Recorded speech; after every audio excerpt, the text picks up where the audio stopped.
क्या मृत्यु के बाद भी जीवन होता है और संन्यास के लिए सही उम्र क्या है? संन्यास या ब्रह्मचर्य शब्द का अर्थ है दिव्यता के पथ पर होना। तो सही उम्र क्या है? मुझे लगता है आपको जीवन में सबसे पहले यही करना चाहिए। शादी करने की सही उम्र क्या है? ये सामाजिक स्थितियों से तय होता है। और सबसे बढ़कर ये विचार आपको इसलिए आते हैं क्योंकि जब आप 10, 11, 12 या शायद 13 के भी रहे होंगे तब आप ठीक थे। फिर अचानक हॉर्मोन्स का ये रासायनिक मिश्रण आपके सिस्टम में पैदा हो गया। अब आप देखते हैं और अचानक हर कोई अलग दिखने लगता है।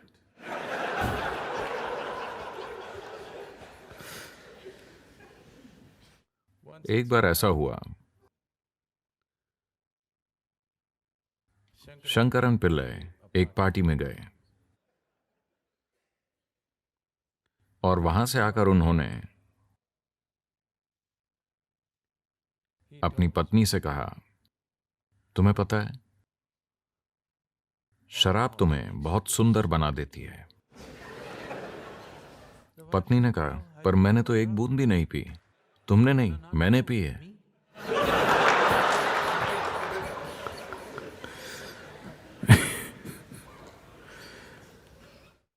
तो कुछ हार्मोन आपके सिस्टम में घुस गए और अचानक सब कुछ अलग दिखने लगा। जब ये हार्मोन आपके सिस्टम को छोड़ देता है तब आप अपनी अतीत को देखकर सोचते हैं, क्या मैंने ये सारी चीजें की? उनके आने से पहले भी ये इसी तरह दिखता था, उनके जाने के बाद भी सब इसी तरह दिखता है। उस बीच के अंतराल में जब आपके भीतर चोट होती है तो अचानक सब कुछ अलग दिखने लगता है। बहुत कम मनुष्य इस चुभन को दरकिनार कर पाते हैं और जीवन को वैसा ही देखते हैं जैसा वो है। और तब वो इस चुभन का उसी हद तक भोग करते हैं जहां तक जरूरी है।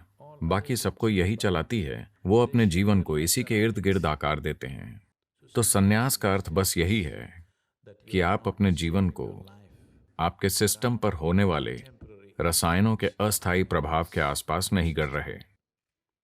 ये थोड़ा सा नशा है, अचानक सब कुछ अलग दिखने लगता है। तो मुझे इन चीजों से परे कब जाना चाहिए? Sannyas is not a process of suppression or denial. संन्यास दमन या नकारने की प्रक्रिया नहीं है, ये पार जाने की प्रक्रिया है। तो आपको पार कब जाना चाहिए? जितना जल्दी हो सके। हाँ, आपको दमन कब करना चाहिए? कभी नहीं, क्योंकि दमन कोई समाधान नहीं है। परे जाना समाधान है। परे जाना सिर्फ समाधान नहीं है, ये उससे कहीं परे है, ये समस्या से भी परे है। तो जब भी हम अपनी सीमाओं में फंस जाते हैं, हम ये सोचने लगते हैं कि ये सीमा ही इकलौती सच्चाई है। ये सीमा इकलौती सच्चाई नहीं है। आपको याद ही है कि जब आप बच्चे थे तब कामुकता नहीं थी और इससे परे जाने की कोई बात नहीं होती थी, है कि नहीं? हाँ, तो ये एक बीच का दौर है। आपके भीतर होने वाली सभी अजीब चीजों का और आपके दिमाग में चलने वाले रोमांटिक विचारों का विश्वास मत कीजिए। प्रकृति चाहती है कि आप बस बच्चे पैदा करें। अगर ये आपको प्रेरित न करे तो आप ऐसा नहीं करेंगे। बच्चे के जन्म के दौरान दर्द होता है, पर फिर भी हमारी आबादी बहुत ज्यादा है।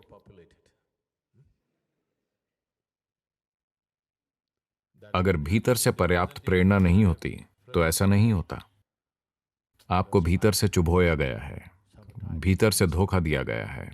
Once your hormones hijacked your intelligence, after that, wherever you look, you see only that. जब आपके हार्मोन्स आपकी बुद्धि पर कब्जा कर लेते हैं, तब आप जो भी देखेंगे आपको केवल वही दिखाई देगा। उससे परे जाने के लिए एक तरह की जागरूकता और क्षमता जरूरी है। बात नकारने की नहीं है, बात उससे परे देखने की है। जब आप उससे परे देख लेते हैं तो आप उसकी सीमाओं को समझ जाते हैं। जो सीमित है उसे सीमित तरीके से ही संभालना चाहिए।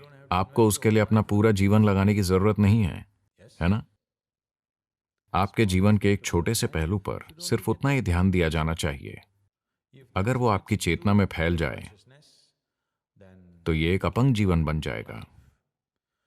तो यही समझ संन्यास है। और जब आप में पार जाने की क्षमता हो तो हाँ, तो अब आप ये भी जानना चाहते हैं कि मृत्यु के बाद क्या होता है। मुझे लगता है कुछ चीजें आप अनुभव से ही अच्छे से जान सकते हैं, शादी की तरह। यह अनुभव से ही सबसे अच्छी तरह जानी जाती है। कोई आपको लाखों बातें बताएगा पर वो सच्चाई नहीं है ना? आपका अनुभव सच्चा है। इसलिए हमेशा से लोग पूछते आए हैं, लोग यही सवाल पूछते हैं, अगर आपको कोई ऐसा मिलता है जो एक गुरु है या ये उसका दावा है, तो तुरंत सबसे पहली चीज जो आप पूछते हैं, जीवन क्या है, मृत्यु क्या है? मैं चाहता हूं कि आप अपने सवाल को थोड़ी गहराई से समझें और देखें कि आप क्या पूछ रहे हैं। आप पूछ रहे हैं, मेरे जीवन की प्रकृति क्या है कि नहीं? जब आप पूछते हैं मृत्यु क्या है, मैं कहां जाऊंगा, तो आपका प्रश्न है कि इसकी प्रकृति क्या है, इस शरीर के बाद क्या होगा। तो आप पूछ रहे हैं, मैं कौन हूं? मैं पूछता हूं, आप मुझसे क्यों पूछ रहे हैं?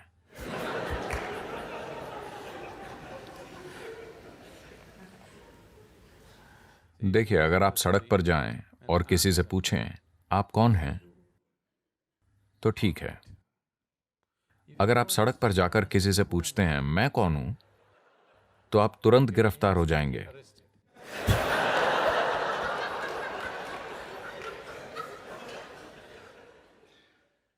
यह सिंसिनाटी एयरपोर्ट पर हुआ।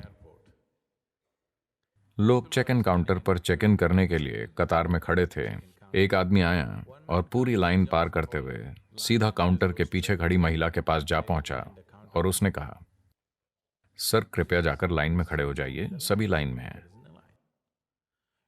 उसने कहा, नहीं नहीं, मैं जल्दी में हूं, कृपया मुझे चेक इन कर लीजिए। महिला बोली, सभी जल्दी में, कृपया लाइन में खड़े हो जाइए।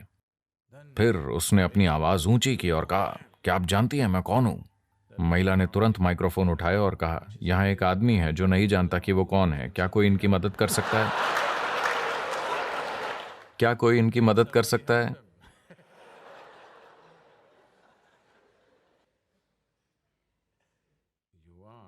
आप अभी जीवित हैं। अगर आप जानना चाहते हैं कि ये क्या है, तो आपको यहीं देखना चाहिए, कहीं और नहीं। तो बदकिस्मती से आप मेरे साथ हैं। अगर आप सही तरह के आध्यात्मिक लोगों के साथ होते तो उन्होंने तुरंत आपसे कहा होता, आप आत्मन हैं, आप हर जगह व्याप्त हैं, आप सदा हैं, आप ये हैं, आप ईश्वर का रूप हैं। आप मुझसे ये बकवास सुनना चाहते हैं? उन्होंने आपको ये सारी चीजें बताई होंगी। अब ये मत सोचिए कि मैं आपको भ्रमित कर रहा हूं, क्योंकि मुझे ये कोशिश करने की जरूरत नहीं है। आप पहले से ही भ्रमित हैं। क्या मुझे उस दिशा में कोई कोशिश करने की जरूरत है? मुझे कोशिश करने की जरूरत नहीं है। आप पूरी तरह भ्रमित हैं, है ना? पर भ्रम में होना एक बेहतर अवस्था है, बजाय मूर्खतापूर्ण निष्कर्षों के। हाँ, बेवकूफी भरे निष्कर्ष निकालने के बजाय भ्रमित होना एक बेहतर अवस्था है। निष्कर्ष मतलब मृत्यु, भ्रम मतलब अभी एक संभावना है। हाँ या ना? भ्रम का अर्थ है अब भी संभावना है, आप अब भी खोज रहे हैं। निष्कर्ष मृत्यु है, आप खत्म हो गए, आपका मामला खत्म, मैं आत्मन हूं, आपकी कहानी खत्म। तो मृत्यु में क्या होता है, हमें कुछ समय में पता चल जाएगा। इस समय अभी क्या हो रहा है? अगर आप एक केला खाते हैं तो केला इंसान बन जाता है। अभी कुछ असाधारण हो रहा है ना? चलिए पता लगाते हैं अभी क्या हो रहा है। यहाँ अंदर कुछ है जो ब्रेड के एक टुकड़े को इंसान बना सकता है। हमें जरूर पता लगाना चाहिए कि अभी क्या हो रहा है। अगर आप अपने अस्तित्व की भौतिकता से परे कुछ अनुभव करें कि अभी क्या हो रहा है, तो शरीर खत्म हो जाने के बाद भी आपको पता होगा कि क्या हो रहा है। अगर आप उसे अभी नहीं जान पाते तो आप कैसे जानेंगे कि मृत्यु के बाद क्या है? So if you are looking for spirituality, for solace or for entertainment, you just came to the wrong place. तो अगर आप तसल्ली या मन बहलाने के लिए आध्यात्मिकता की खोज कर रहे हैं तो आप गलत जगह आ गए हैं। मैं कोई मनोरंजन करने वाला नहीं हूँ, ना ही मैं कोई तसल्ली बेचने वाला हूँ। अगर आप समाधान खोज रहे हैं तो हम आपके चलने के लिए एक मार्ग बना सकते हैं। कोई जवाब नहीं, आप समझे?